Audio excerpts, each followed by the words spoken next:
This is Judith Lay welcoming you to Manx Radio and to the podcast of this week's edition of At Your Service. Manx Radio.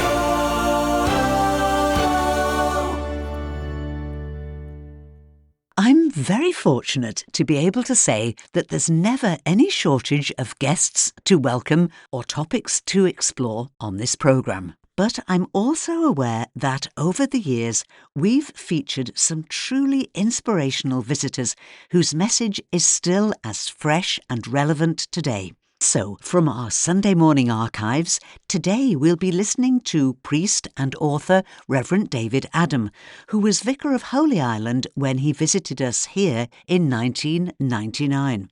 David is going to be speaking about one verse from the prayer of St. Patrick. So let's start with a musical setting of those words from Sean Davies' work, The Pilgrim. I arise today through the strength of heaven, light of sun, radiance of moon, splendor of fire, speed of lightning, swiftness of wind, depth of the sea, stability of earth, firmness of rock. I arise today through God's strength to pilot me, God's eye to look before me, God's wisdom to guide me, God's way to lie before me, God's shield to protect me from all who shall wish me ill, afar and anear, alone and in a multitude.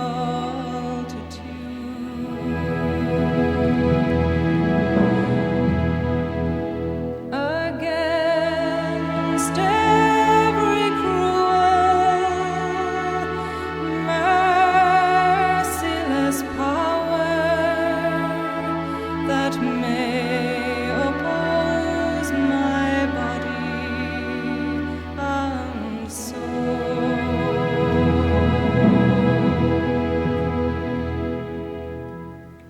Christ with me, Christ before me, Christ behind me, Christ in me, Christ beneath me, Christ above me, Christ on my right, Christ on my left, Christ when I lie down, Christ when I sit down, Christ when I arrive, Christ to shield me, Christ the heart of everyone who thinks of me, Christ the mouth of everyone who speaks of me.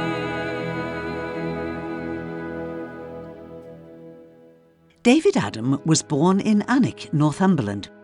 When he left school at the age of 15, he went to work underground in the coal mines for 3 years before going to theological college. After ordination as an Anglican priest, he served for over 20 years as Vicar of Danby, Castleton and Commondale in North Yorkshire. And that was where he developed a deep interest in the lives of the Celtic saints and began writing prayers in the Celtic pattern. So his next appointment as Vicar of Lindisfarne, or Holy Island, off the coast of Northumbria, was a perfect placement, with its recorded history stretching back to the 6th century when it was an important centre of Celtic Christianity, It was here on Holy Island that Rev'd David Adam ministered to thousands of pilgrims for 13 years until he retired in March 2003. He's the author of many inspiring books on spirituality and prayer, and his Celtic writings rekindled a keen interest in our Christian heritage. He came to the island in 1999 and gave a series of talks in St Andrew's United Reformed Church here in Douglas. This is just one of them, where Rev'd David Adam is reflecting on one verse from one of his favourite prayers, St Patrick's Breastplate. Christ before me, Christ behind me, Christ on my right, Christ on my left, Christ above me, Christ beneath me, Christ within me.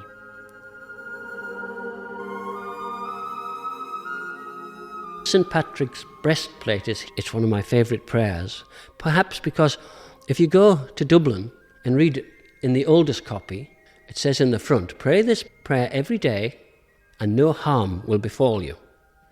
So for about a year, I prayed it every day. And I began to realise that there was far more truth in that prayer than I understood. But it wasn't about life on earth.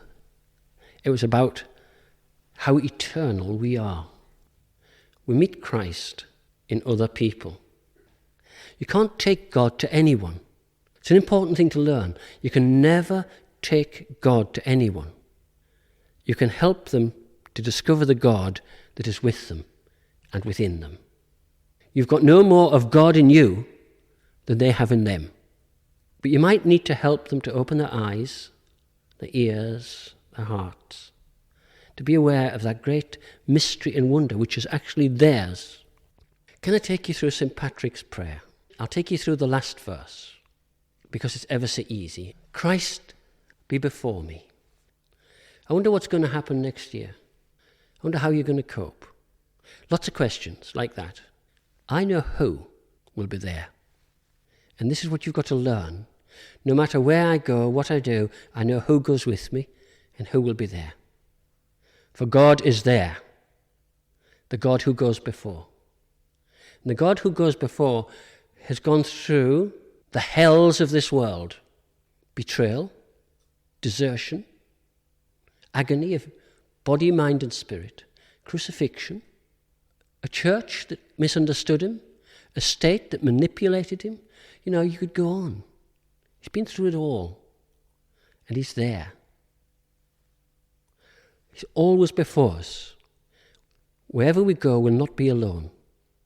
Christ behind me. The God who's behind us is the God who also walks in our past. If you're an Anglican, you know that church wardens walk behind bishops. So that if anybody gets hit, it's the church warden. That's the tradition. Christ walks behind us to protect us from the past. Mainly our own past. From the things that we daren't open doors to. From the things we can't forgive ourselves. Christ is there. Whatever your past, he's still there. He's not left you. Christ before me, Christ behind me. Christ on my right, Christ on my left. Christ in the other that I meet. I have a friend who has had a very, very difficult life. She married early, and her husband was very severe. He wouldn't allow children because of the dirty things, and their marriage fell apart. And she had a very serious breakdown. And during her breakdown, she began to learn that God was actually speaking to her through some of the people around her. Not in words, but in the way they showed they cared. And she'd never experienced this loving care before. And when she was in the psychiatric ward, they thought she was going to be there a long, long time. And she was a very bonny girl. And one of the orderlies decided she was lovely. And he asked if he might even take her out for a day. And he did. And then it grew and grew. And in the end, they did get married. And she's healthy, well, got a family, through the love of another. And she says through that love, she learnt God's love. And she recognised that God's love is nearly always expressed through the love of others. If you're denied love in this life, it's very hard indeed to discover the love of God. That's unfortunate, but that is a fact. But if you've had any love at all, that can then grow. And I've discovered once you know love, the greatest thing to do with it, give it away. And it grows. Keep it, and it dies. It's got to be shared. That's why mission is important. And that's why expressing our love is important. Christ on my right and on my left. And often when we say this prayer, I've said it in a circle and acknowledged, the Christ's on my right and on my left. I need a God that's beneath me. But if he is, he's got to be a long, long way down, because it's easy to fall. And I don't know about you, but there are times when it feels you've gone a long way down. Though the sun rise cheerless on this isle today, I walk in a path of light. Can you do that on bad days? Though the sun rise cheerless on this isle today, I walk in a path of light. I know my greatness. That's a lovely line, isn't it? I know my greatness. For I am in the heart of God. That's where my greatness lies. I'm in the heart of God. I can't for a moment fall out of the everlasting arms. And I think that's very important for our churches. If God is not life extending, life uplifting, somewhere we've got it wrong. So we've got to get it right. And if our church is diminishing us, we've got to ask what's going on. We've got to be guided. I believe that. But I believe more than guided, we've got to be extended. And our lives have got to be extended. I'm on my way to glory. When I was at theological college, I got set an essay on what is glory. And because I thought I could be a clever lad, I went to big books. And I found out that glory was doxa. But what's doxa? Oh, that's a Greek word for glory. I found that glory was the Shekinah. I quite liked that word because it was about hidden brightness. But that was only the Hebrew word for glory. So I hadn't learned anything except words. And then I went to the theological word book. And I looked up glory and it said, see God. Because glory is about the ability to see God. To see God in the world. To see God in others. To see God in holy places. The God who is beneath is also the God of glory. The God who uplifts us. But Christ only came down to lift us into glory. And I believe that the Celts knew that that glory wasn't in a happy land far, far away. It's here, on man. The glory of God is wherever we are. Sometimes it's so layered over, we've got to look hard. But there are surprises, and we get glimpses and gleams of glory. And the Celts believed that God's glory could suddenly be revealed anywhere. The Christ before me, Christ behind me, the Christ on my right, my left, beneath me, and above me. We are in God.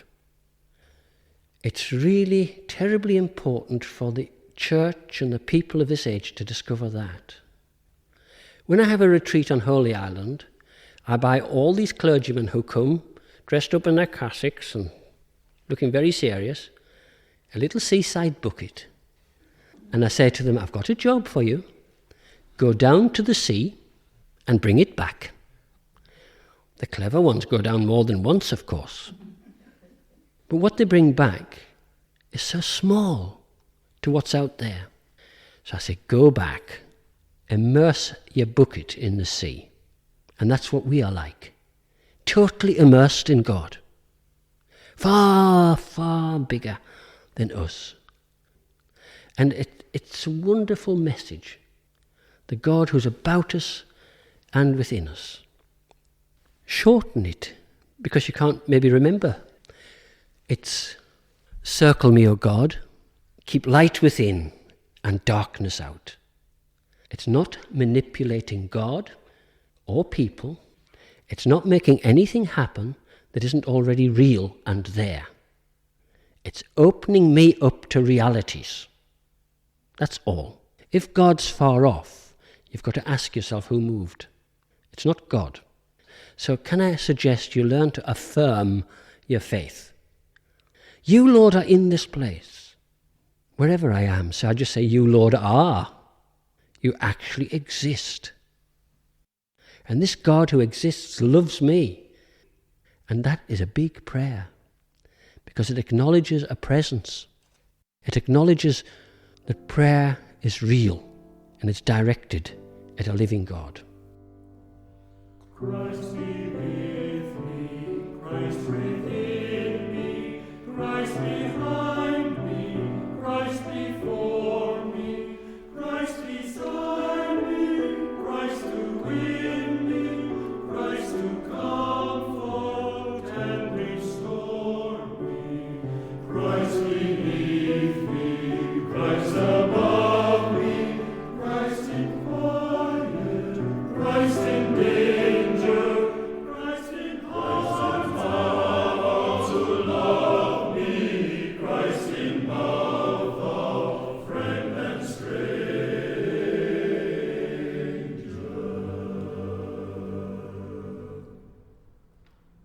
Anglican priest, author and former Vicar of Lindisfarne, Rev'd David Adam, reflecting on the powerful message contained in just one verse of St. Patrick's Breastplate. And that talk was recorded in St Andrew's United Reformed Church here in Douglas when David visited the island in 1999. Another author, though quite definitely not from the archives, and broadcaster Richard Littledale is about to set off on another journey, one that's altogether more demanding than a trip over here to the island that he loves so much. Richard's preparing to spend a week in September walking part of the ancient Camino de Santiago, a route that pilgrims have walked for many centuries. He's promised he'll send us reports on his experiences, but right now he's training hard, walking regularly in North Wales, where he lives. And he's just sent us this from his most recent expedition. Yesterday I walked along the coast to Rhyl, quite flat, quite easy, 7 miles, and then got the bus back home. All a bit different today. Today I started my journey in the village of Bethesda, an old quarryman's village. And in the first stages of the journey, you walk out past the scrap heaps on your right from Bethesda Quarry, where there are millions and millions of pieces of discarded slate. And then the valley starts to open up, and in front of you are the mountains in which I now find myself, but I'll tell you more about that in a moment or two. As I was walking along the valley, it was almost isolated. My only companions were some curious sheep and a little sparrow that hopped along 1, then 2, then 3, then 4 fence posts to follow me. And then just as I was about to take my break, I came across some short form cattle. I don't know if that's what you call them, but they were kind of small cattle, dark chestnut brown come black. And they had that lovely thing that a lot of cattle do, that they seem to find humans mildly fascinating. And so they watched me as I passed by. I guess there's not a lot that's very interesting when you're munching grass all day. So I was a little bit of distraction. So after 4 miles, I stopped at the head of the valley. And now I've started to climb up to Lake Idwal, or Llyn Idwal. Now usually when I come here, I drive here and I bring visitors part way up this path, but we never get as far as the lake. It's partly because if I have my beloved Ginny with me, my lurcher, The rough path is not easy for her on her spindly legs. And also we come just to get a view of the mountains. Now I've just stopped and I've turned 180 degrees. And there below me is Llynogwen, or Ogwen Lake. And on the other end of the valley, the sun is starting to creep along the faces of the mountains. So to the right, I've got crags in shadow, and to the left, I've got kind of mountain pasture with a golden light across it. But when I start to head back up towards the lake, there's kind of a coronet of mountains and crags that surround it. And each of them is wearing a crown of fluffy cloud. Now you can probably hear I'm a little bit out of breath, but that's okay. This is all about making an effort and preparing myself for a challenge. And I suppose that goes for the concept of pilgrimage itself. A few years ago, I wrote a book all about pilgrimage called Journey, the Way of the Disciple. And what I talked about in that book was that pilgrimage makes actual and physical those things which are conceptual in our normal Christian life. So, the fact that we are leaving things behind us, the fact that we're heading for a destination that we can't yet see, the fact that we try not to carry too many burdens with us on the way, the fact that we need provisions and sometimes have to rely on miraculous means to find them, and the fact that we make and depend upon companionships and friendships along the way. All those things in the act of pilgrimage become a physical reality. And by experiencing the physical reality, pilgrims over the centuries have then reflected differently on the spiritual reality. And I'm very much hoping that's going to happen for me. Having studied it and written about it and talked about it on the radio, I really want to experience that for myself.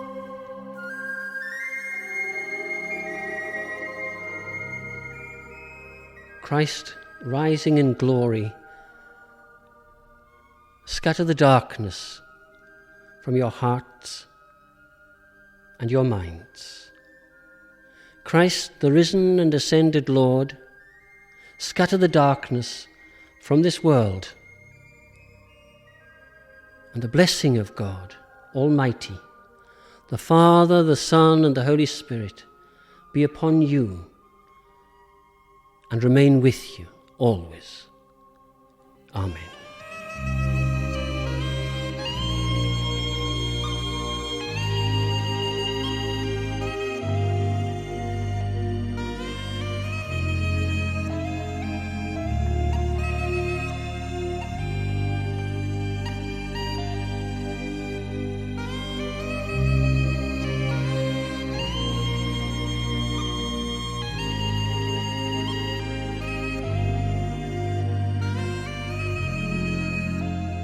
Thank you, Pilgrim in Training, Richard Littledale. And we'll be hearing more from him next month. Not from North Wales, but from the ancient pilgrimage route, the Camino de Santiago. But right now, we need to turn our attention to our notice board. We're just about to start week 2 of the Port St Mary Beach Mission with daily sessions every weekday from 0 to 17-year-olds in 6 different age groups. Children and young people are welcome to attend as many or as few of the free sessions as they wish, but they must be registered before attending their first session, and the easiest way to do this is via the website psmbm.im, the first letter of each word Port St Mary Beach Mission, psmbm.im. And the Peel Beach Mission starts tomorrow, Monday, August the 3rd. Now, that's the good news, but the sad news is that this year will be the final year of the Peel Beach Mission that started in 1965 and has given so much fun to so many young people for just over 60 years. You can find their programme on their Facebook page. Just search for Peel Beach Mission. And it's worth checking because this year's programme is a little different. Every morning, starting tomorrow, the 3rd, team members will be at the kiosk on Peel Promenade from 11:15 onwards, happy to chat with anyone with a few minutes to spare. Then each afternoon between 2 p.m. and 4, there'll be activities for children on the shore. Games, songs, puppets, quizzes, stories, and lots more. All children from age 4 upwards are welcome, but children below 4 will need to be accompanied by an adult, please. Don't forget the Family Fun Day this Tuesday, the 4th, in St John's Parish Church Hall. And it's all about bees and their importance in our ecosystem. It's free admission and you can buzz in anytime on Tuesday between 11 a.m. and 3 p.m. The legendary bee expert Harry Owens will be there with his fellow beekeepers. Find out how we get honey, candles and polish from bees. You can enjoy a bee cake and a drink. Enter the Creator Manx Bee competition and follow the bee trail in the church. And this really is a great day out for all ages. That's Tuesday the 4th in St John's Parish Church Hall. On Wednesday evening, St Thomas's Church, just off the promenade near the Gaiety Theatre here in Douglas, invite you to an hour of music with John Riley and friends. It starts at 7:45 with free admission, delicious refreshments afterwards, and donations towards church funds would be welcome if you wish. In St Catherine's Church in Port Erin, the popular series of summer concerts continues this Thursday evening, August the 6th, with a concert by Musicale, conducted by Judy Cross. It starts at 7:30 with free admission, a retiring collection and light refreshments afterwards. And we finish with a look at special services next Sunday, August the 9th. New Life Ramsey, the Independent Methodist Church in Chapel Lane in the heart of Ramsey, invites you to a very special service next Sunday morning. The central part of the service will be showing a brand new film called Nature's Witness. It's a short film about how the natural world can point us to God. It's been filmed entirely around the island and includes lots of Manx landscapes and wildlife. The service is 11 a.m. next Sunday the 9th, followed by a buffet lunch. There's no charge, no need to book, just a warm welcome for everyone. The Mothers' Union on the island is celebrating the 150th anniversary of the Mothers' Union worldwide with a celebration service in the cathedral next Sunday, August the 9th at 2 p.m. Bishop Tricia will preach, and this will be the first chance to hear the brand new Together Gospel Choir with a special guest soloist. There'll be refreshments afterwards and a warm welcome for everyone. This isn't just for Mothers Union members, it's a chance to celebrate all that Mothers Union does to change lives in some of the world's poorest countries and to give thanks for the work that they do, often quietly and unseen in areas of need here on our island. That's the cathedral next Sunday afternoon at 2:00. And finally, also next Sunday, there's another bilingual Manx and English service in Bigarrow Chapel on the main road just outside Kirkmichael. It's next Sunday the 9th at 6:30. It'll be a short bilingual service with harp music, poetry from Manx bards, contemplative chants and popular hymns too. And there'll be refreshments afterwards. And weather permitting, after the service, there's an optional walk to Cabell Ferrick and Spoot Vane. And that's all that we have time for now, but I'll be back tonight at 9:00 with Sundown. And I'd love you to come and join me in our virtual lounge for our usual mix of your requests and dedications and the choicest easy listening music you could wish for. But for now, this is Judith saying thank you for listening and wishing you and those you love a blessed and peaceful week and a very good morning.